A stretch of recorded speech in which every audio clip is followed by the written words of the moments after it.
सरकारतर्फे देशातील जनतेला रेशन वाटप केलं जातं। आता देशाच्या सार्वजनिक वितरण प्रणाली आणि रेशन व्यवस्थेत मोठा बदल होण्याची शक्यता आहे।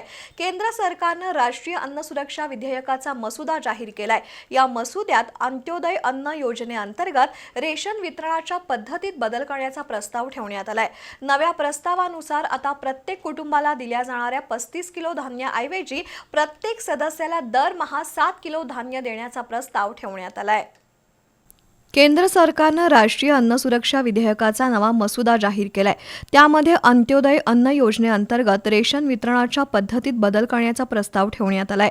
सध्या अंत्योदय अन्न योजनेअंतर्गत प्रत्येक पात्र कुटुंबाला दरमहा 35 किलो धान्य दिलं जातं।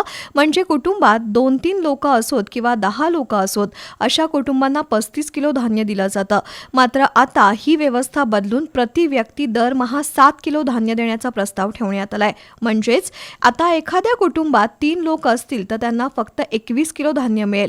या प्रस्तावामुळे छोट्या कुटुंबांना फटका बसणार आहे।